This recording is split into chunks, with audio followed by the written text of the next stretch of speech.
नमस्कार, मैं हूं अशोक श्रीवास्तव और आप देख रहे हैं अपना पसंदीदा कार्यक्रम बस्ती की हस्ती। बस्ती जनपद में हरैया तहसील के ठुठवा गांव के रहने वाले अनिल कुमार त्रिपाठी किसी भी परिचय के मोहताज नहीं हैं। सैकड़ों ऐसे मरीज और तीमारदार हैं जो उन्हें भगवान या मसीहा कहते हैं। पिछले 5 सालों से रात दिन जाड़ा गर्मी की परवाह किए बगैर वे रोगियों की लगातार मदद कर रहे हैं। लखनऊ के नामी गिरामी अस्पतालों में उनका अच्छा खासा नेटवर्क बन गया है। तमाम मरीजों की समय से भर्ती नहीं हो पाती और वे जान गंवा देते हैं। तमाम ऐसे मरीज और तीमारदार होते हैं जिन्हें समय पर उचित डॉक्टर और परामर्श नहीं मिल पाता और वे ज़िंदगी से हाथ धो बैठते हैं। ऐसे लोग जैसे ही अनिल त्रिपाठी के संपर्क में आते हैं, तुरंत से वे मरीजों के परिजनों से ज़्यादा खुद सक्रिय हो जाते हैं और उन्हें भर्ती करवाकर समय रहते डॉक्टरों से परामर्श लेने और जांच कराने तक सारी जिम्मेदारी अपने ऊपर ले लेते हैं। परिणाम संतोषप्रद होने पर ही वे चैन की सांस ले पाते हैं। इस तरह दूसरों का दर्द लेने में उन्हें असीम आनंद आता है। मीडिया दस्तक से बातचीत में उन्होंने कहा, मंदिरों में जाकर मत्था टेकने से जितनी संतुष्टि मिलती है, उससे कई गुना संतुष्टि मरीजों की सेवा करने से मिलती है। दरअसल अनिल त्रिपाठी की माताजी 5 साल पहले गंभीर रूप से बीमार हो गई थी। 18 महीने भर्ती कराकर इलाज कराने के बाद भी वे मां को नहीं बचा पाए। इसके बाद उन्होंने मरीजों की सेवा करने का व्रत उठा लिया और लगातार इस व्रत को निभा रहे हैं। इस महान कार्य में उनकी पत्नी, पिता, भाई और साले सभी मदद करते हैं। कोई उनका साहस नहीं तोड़ता, बल्कि तन मन धन तीनों से लोग उनका सपोर्ट करते हैं। अनिल त्रिपाठी ने बताया कि इस कार्य में समाज के कुछ लोग उनकी मदद कर रहे हैं, लेकिन सबसे ताकतवर लोग जो राजनीति में ऊंचे पदों पर बैठे हैं, उनसे रत्ती भर सहयोग नहीं मिलता। अनिल त्रिपाठी ने एक ट्रस्ट बनाया है जिसका नाम है मनोरमा चैरिटेबल ट्रस्ट। वे एक एम्बुलेंस खरीदकर इस ट्रस्ट की ओर से मरीजों की सेवा में समर्पित करना चाहते हैं। इसमें कुछ लोगों की मदद मिली है, आगे भी सहयोग मिला तो वे निश्चित रूप से अपने इरादे में एक दिन कामयाब होंगे। उन्होंने बताया, एम्बुलेंस खरीदने में 10 लाख की ज़रूरत है और 2.25 लाख रुपए के करीब उनके खाते में आ चुके हैं। अनिल त्रिपाठी के बारे में बताऊंगा तो बहुत वक्त लगेगा। फिलहाल मीडिया दस्तक के बस्ती की हस्ती कार्यक्रम में उनसे हुई बातचीत का अंश प्रस्तुत है। और हाँ, अगर आप अनिल त्रिपाठी के महान कार्य में अपना योगदान देना चाहते हैं तो स्क्रीन पर फ्लैश हो रहे मोबाइल नंबर पर उनसे संपर्क करके उन्हें अपना योगदान दे सकते हैं। नमस्कार दोस्तों, बस्ती की हस्ती कार्यक्रम में आपका स्वागत है। जैसा कि आप जानते हैं, प्रत्येक रविवार को हम बस्ती जनपद के किसी ऐसे चेहरे से आपको मुखातिब कराते हैं जो विभिन्न क्षेत्रों में उत्कृष्ट योगदान दे करके बस्ती जनपद की नाक ऊंची कर रहे हैं। तो आज हमारे स्टूडियो में मौजूद हैं सामाजिक कार्यकर्ता अनिल कुमार त्रिपाठी जी।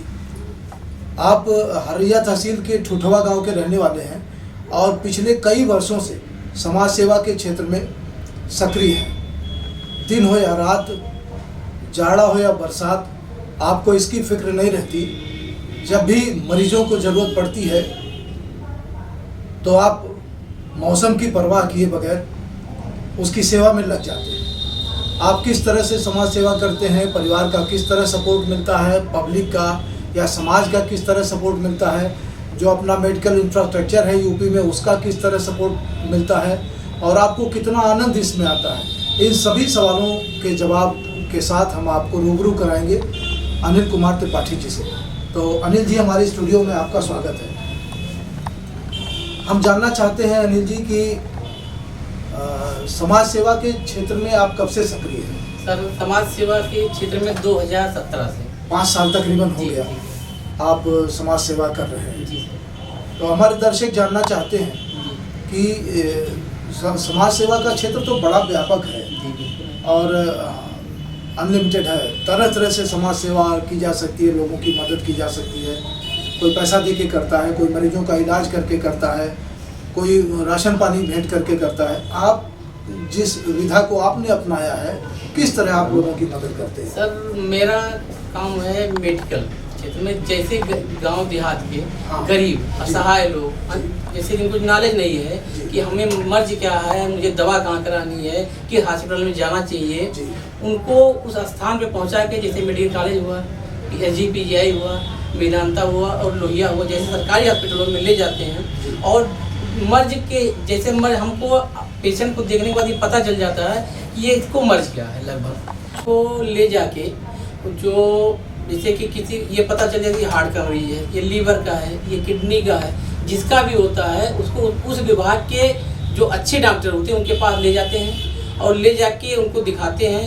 हम सुबह रात 3 बजे घर से निकलते हैं, मरीज को ले जाके उस विभाग में और उस विभाग में उस डिपार्टमेंट में खड़ा कर देते हैं, जिससे उनको जल्दी उनका नंबर आ जाता है। सबसे बड़ी समस्या अनिल जी यही है कि नंबर नहीं लगता जल्दी। नहीं, तो इसीलिए हम लोग ऐसा प्रयास करते हैं कि रात में ही हम लोग निकल जाते हैं। हाँ, जी। रात में निकल जाएंगे, उस विभाग में उस जगह पे ले जाकर उनको हम खड़ा कर देंगे, जल्दी उनको नंबर मिल जाता है, नंबर आ जाता है, फिर उनकी डॉक्टर देख लेते हैं। अच्छा, हम लोग जांच भी सरकारी में ही कराते हैं, किसी प्राइवेट लैब से नहीं कराते। अच्छा। सरकारी हॉस्पिटल में दिखाते हैं, सरकारी में ही जाँच करवाते हैं, कहीं बाहर नहीं करवाते हैं। तो अनिल जी, आपके कहने का मतलब यह है कि आप के संपर्क में जब मरीज आता है तभी से आप उसके पीछे उसकी मदद में लग जाते हैं। उसे किस एक्सपर्ट को दिखाना है, कहाँ पर उसकी टेस्ट करानी है, उसकी ये सारी जिम्मेदारी खुद ले लेते हैं। क्योंकि जिसके यहाँ कोई घातक बीमारी हो जाती है तो वो आधा तो आदमी का दिमाग खराब हो जाता है, खुद ही काम नहीं करता। सब कुछ रहते हुए भी वो सही जगह सही मुकाम पर नहीं पहुंच पाता, सही टेस्ट नहीं हो पाती उसकी, सही डॉक्टर नहीं मिल पाता उसका, और कई बार सही समय से नहीं पहुंच पाता है। अरे सर, ऐसा ही नहीं होता। ऐसे सिर्फ पैसे वाले लोग होते हैं जिनका परिवार ही साथ नहीं जाता, उनको भी लेके हमको जाना, उनको भी आप लेके जाते हैं, जो कि पैसे के बहुत पैसे वाले हैं। हाँ। लेकिन उनके आगे पीछे कोई नहीं जो उनको अस्पताल तक लेके जाए। बहुत अच्छा, आपने बहुत अच्छी बात बताई। तो आप इस तरह से तो आपका बड़ा व्यापक क्षेत्र हो गया होगा, बहुत सारे लोग आपके संपर्क में आ गए होंगे 5 साल के जी सेवा के दौरान। जी।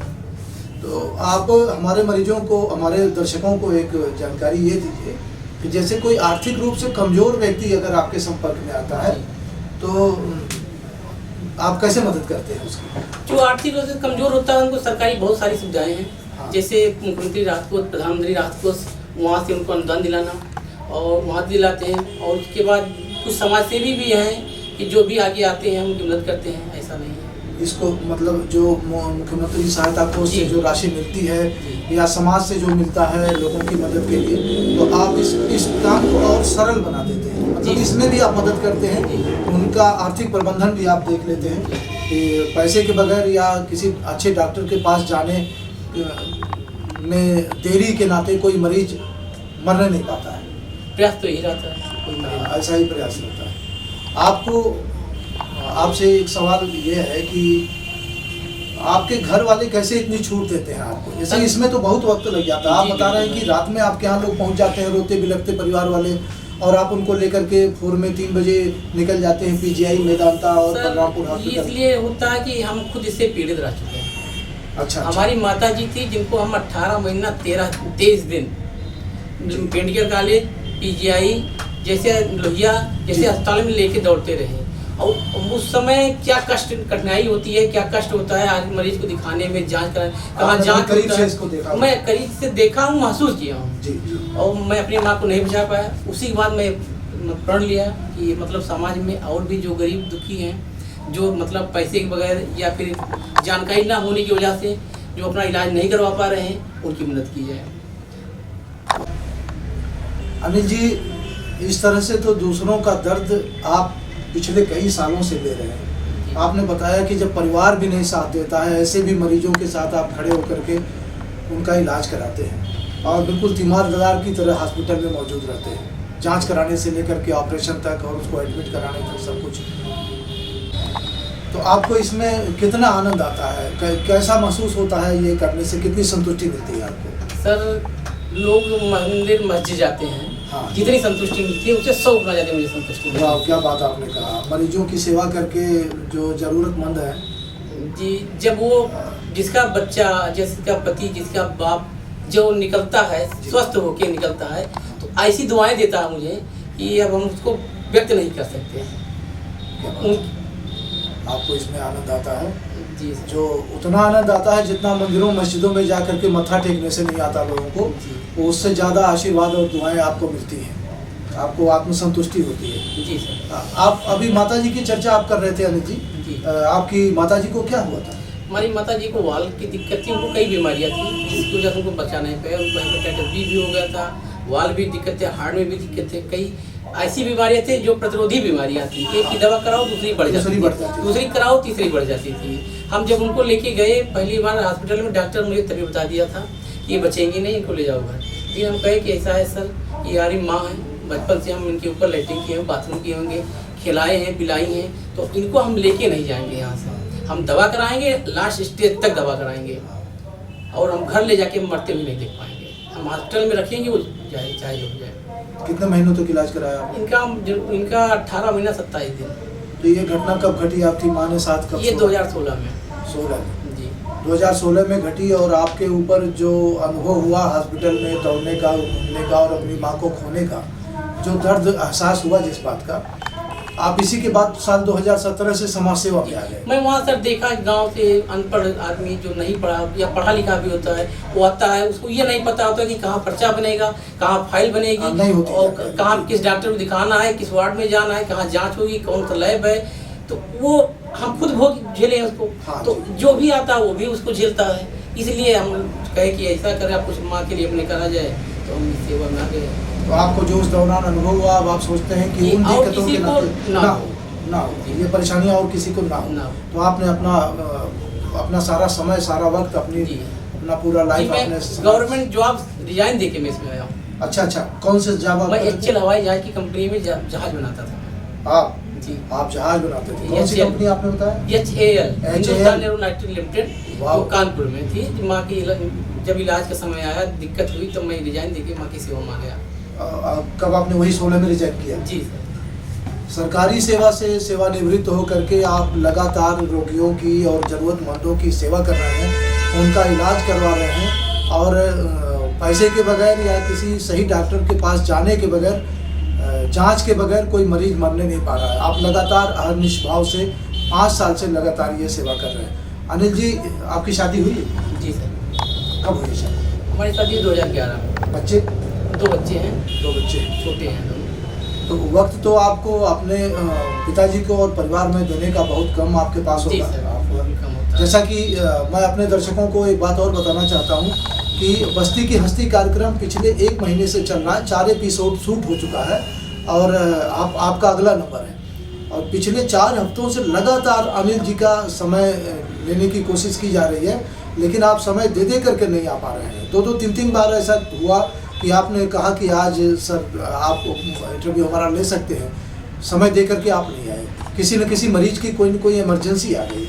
तो अनिल जी, ये जो हम तो छोटा सा काम कर रहे हैं, हमने इसको झेला कि 3 हफ्ते बाद चौथे हफ्ते आपका वक्त हमें मिल पाया, आधे घंटा वक्त चाहिए था। तो परिवार को आप कैसे समय दे पाते हैं? आप कैसे मैनेज करते हैं ये सब मैंने सब जैसे परिवार में पत्नी है, हम जैसे पढ़ी लिखी हैं, समझती हैं, दर्द जानती हैं, और उनका नेचर ऐसा है कि अगर मैं रात में, मुझे उनको पता चल जाए मैं रात में 4 बजे मुझे जाना लगा, हाँ, तो वो 3 बजे टिफिन हमारी कर देती है। वो भी इसमें मदद करती है? पूरा परिवार वो भी इसमें मदद। अगर वो मदद ना करती तो ये कहाँ तक कर पाती? 1 महीना, 2 महीना, 4 महीना, 6 महीना, बस कहीं न कहीं माँ की बीमारी की वजह से आपने समाज सेवा का ये शुरुआत किया, और आज पत्नी भी प्रेरणा स्रोत बन रही है आपके इस मार्ग पर बराबर मदद करती है। जी अनिल जी, बातें अभी आगे और भी होंगी, आपसे बहुत कुछ हम जानना चाहते हैं हमारे दर्शकों के लिए। तो मैं आपसे जानना चाहता हूं कि ये आप 2-4 उदाहरण ऐसे बताइए कि आपने कैसे मरीजों की मदद किया है। कुछ ऐसे उदाहरण हो कि आपकी वजह से उनको सुविधा हुई हो। सर, ऐसे तो सैकड़ों उदाहरण हैं, लेकिन कुछ उदाहरण जैसे आपने कहा, तो एक रवि सोनी है, चाय की दुकान चलाता था, और उसी से उसके घर का परिवार खर्चा चलता था। वो पैसे के बगैर अपना इलाज नहीं करवा पा रहा था।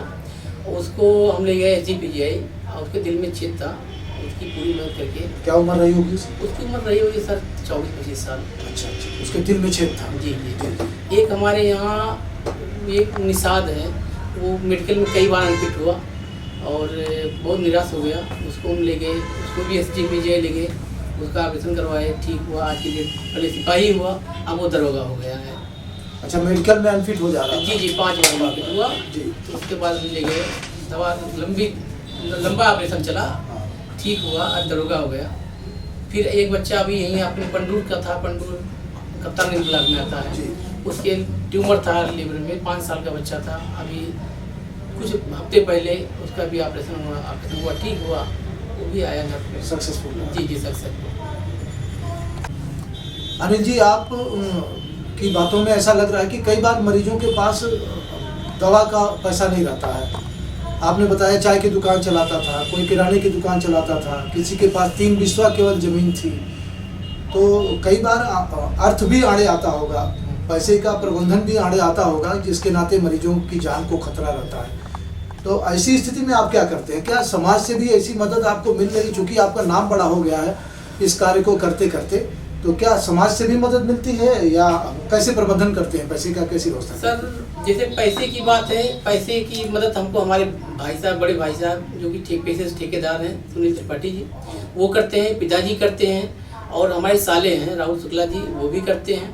और बाकी खेती बाड़ी है, उससे जो पैसा आता है उससे हम लोग भी इलाज करवाते हैं। अच्छा, मैक्सिमम इसको समाज सेवा में लगाते हैं। आपके पिताजी, आपके साले साहब और आपके भाई साहब जी, सभी को आपने अपने ही ढर्रे पर लाके सेट कर दिया। तभी तो सभी अपनी कमाई का हिस्सा आपके इस सामाजिक कार्य में लगा रहे हैं, आपसे प्रेरित होकर के, जो तमाम लोगों की जान बचा रहा है, तमाम लोगों को असमय मौतों के मुंह से निकाल के बाहर ला रहा है।